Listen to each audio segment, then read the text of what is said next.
Dans ma vidéo précédente, je t'ai annoncé le début d'une série sur le Targum. Parallèlement, il me paraît aussi important de te présenter la Septante. Ce sujet est très particulier pour moi, car c'est grâce à lui que j'ai commencé la recherche. En effet, depuis tout petit, j'avais l'habitude de lire la Bible, en français bien sûr, plus exactement la traduction Louis II, et dans ces Bibles-là, le texte utilisé pour l'Ancien Testament est le texte massorétique. Or, de ce qu'on m'avait dit, ce texte massorétique était le texte hébreu original. C'est ce que j'ai longtemps cru. Mais en commençant à lire les pères de l'Église, et notamment Irénée de Lyon et Origène, et plus tard Justin Martyr, j'ai découvert qu'ils utilisaient une autre version de la Bible qu'ils appelaient la Septante. Et ils justifiaient cette utilisation en affirmant que c'étaient les apôtres eux-mêmes qui avaient transmis cette Bible à l'Église. Cette remarque a bien sûr attiré mon attention et j'ai voulu vérifier si cela était exact. Et c'est en commençant ces vérifications que je suis entré dans la recherche.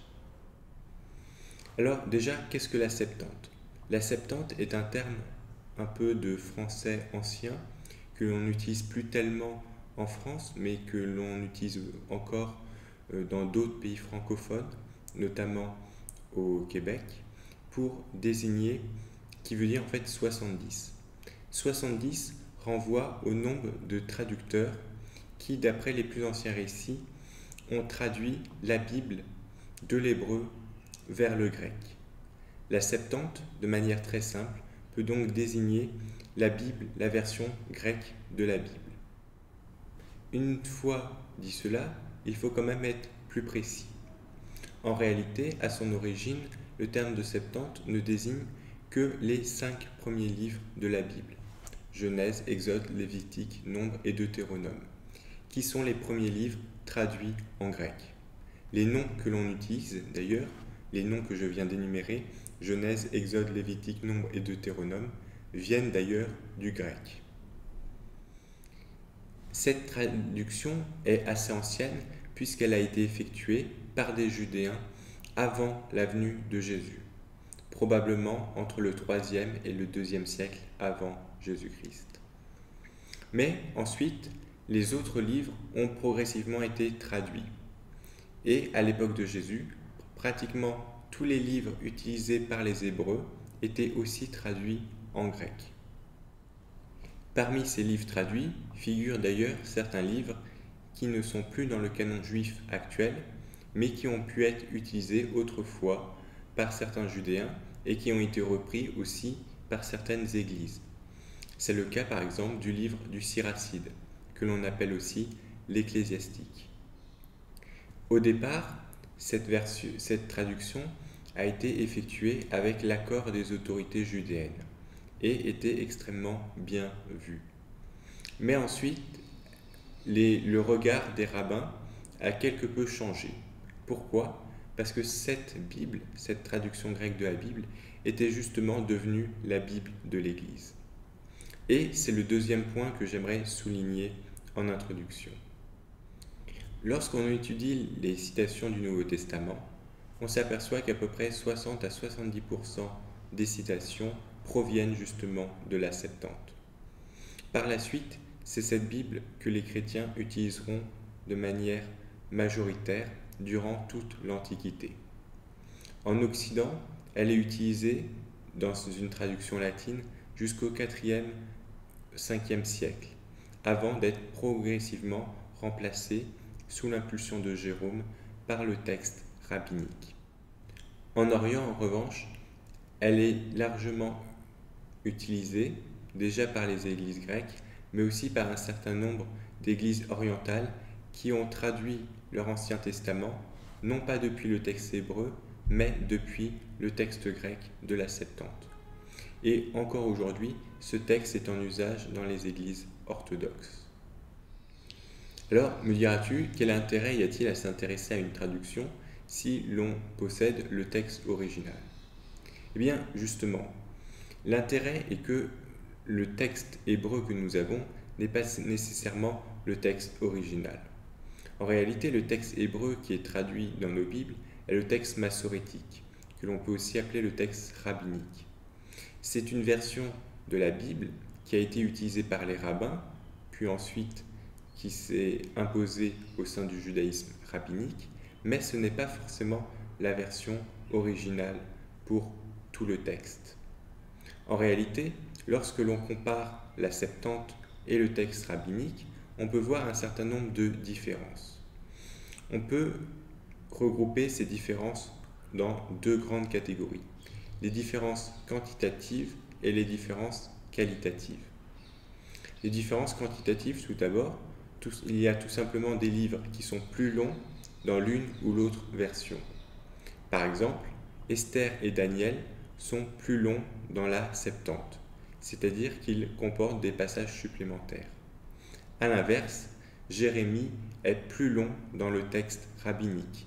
Il y a par exemple 20% du texte de Jérémie qui ne se trouve pas dans la Septante.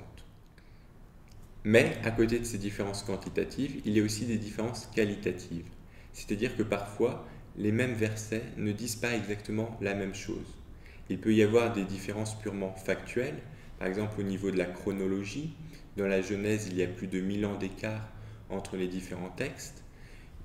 Oui, alors il peut y avoir un certain nombre de faits rapportés, de données qui sont différentes, mais qui n'influent pas vraiment sur des questions théologiques.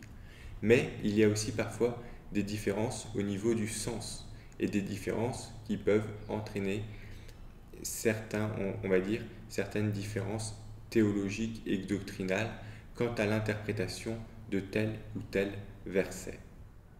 Une fois que l'on a dit cela, il faut maintenant s'interroger sur l'origine de ces différences. On peut les classer en deux grandes catégories, les différences de vocalisation et les différences consonantiques.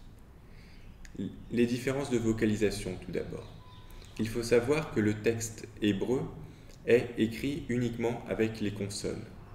Et c'est ensuite au lecteur d'ajouter les voyelles. Par exemple, si je veux écrire un mot, je vais mettre BNN. Mais ce mot peut avoir plusieurs lectures. Ça peut vouloir dire bonne, dans ce cas-là je rajoute E et O et E, ou alors ça peut vouloir dire banane. Dans ce cas-là, il faut rajouter A-A-E. Et donc tu vois qu'à partir d'un même radical consonantique, on peut avoir des mots différents. Donc parfois, la différence entre ces textes provient simplement d'une différence de vocalisation. Mais cette vocalisation peut avoir un impact important sur le sens du texte. Mais il y a aussi des différences qui proviennent directement du texte consonantique. C'est-à-dire qu'elles ne peuvent pas simplement s'expliquer par une différence de vocalisation, mais elles impliquent un texte consonantique différent. Alors là, tu peux aussi demander, mais comment se fait-il qu'il y ait des textes consonantiques différents? Ici encore, 4 possibilités. La première, c'est tout simplement un même texte consonantique, mais lu différemment. Tout simplement parce que certaines lettres en hébreu se ressemblent beaucoup. Et en les écrivant à la main et en les lisant, on peut les confondre. Par exemple, le resh et le dalet. Écrits à la main, on peut facilement les confondre. Donc parfois, il peut y avoir le même texte, mais lu différemment par un scribe, eh bien, ça peut donner un sens différent. Mais il y a des fois où la différence est encore, entre guillemets, plus profonde. Parfois, ce sont les rabbins ou ceux qui leur ont succédé qui ont pu modifier le texte hébreu. C'est ce qu'on appelle les tikkuné sophérim, les corrections de scribes. Parce qu'ils jugeaient que tel ou tel passage était dangereux ou posait problème, alors ils ont pu le modifier. Il faut savoir que ces modifications sont expressément autorisées par le Talmud. Je t'en parlerai d'ailleurs dans une série de vidéos consacrées à cette question. Dans d'autres cas, ce sont parfois les traducteurs de la Septante qui ont pu modifier le texte pour certaines raisons. Là encore, on aura l'occasion de voir pourquoi. Le Talmud nous donne d'ailleurs certaines de ces raisons. Enfin, parfois, il peut tout simplement s'agir d'une différence au niveau du texte hébreu lui-même, une différence bien plus ancienne, mais qu'on ne peut pas forcément dater dans le temps. Il existait en fait, à une époque ancienne, différents textes hébreux en circulation. Ma série de vidéos va donc s'articuler en deux grandes parties, comme pour celle du Targum, mais les parties seront un peu différentes. Dans la première partie, je vais d'abord te présenter tous les témoignages judéens, juifs et chrétiens sur la Septante. Alors, quand je dis tous les témoignages, je veux en fait dire tous les témoignages anciens, c'est-à-dire pour l'Antiquité et le début du Moyen Âge, pour te montrer que cette version était largement utilisée, notamment dans les églises. Puis, dans la seconde partie, je te présenterai quelques différences textuelles entre la Septante et le texte massorétique que l'on utilise couramment dans nos Bibles. Je commencerai d'abord par te montrer que les auteurs du Nouveau Testament utilisent bien majoritairement la Septante. Puis ensuite, je te présenterai un certain nombre de ces différences en essayant de te proposer des pistes, à chaque fois des pistes d'explication. En conclusion de cette introduction, j'aimerais récapituler 3 points qui me paraissent importants. Ce sont les 3 raisons pour lesquelles il me paraît intéressant d'étudier la Septante. La première, c'est que les auteurs du Nouveau Testament, en tant qu'eux-mêmes, utilisaient souvent cette version.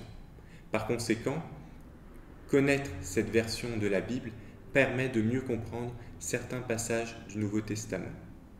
Deuxièmement, cette version aide à mieux comprendre le texte biblique lui-même et surtout son histoire.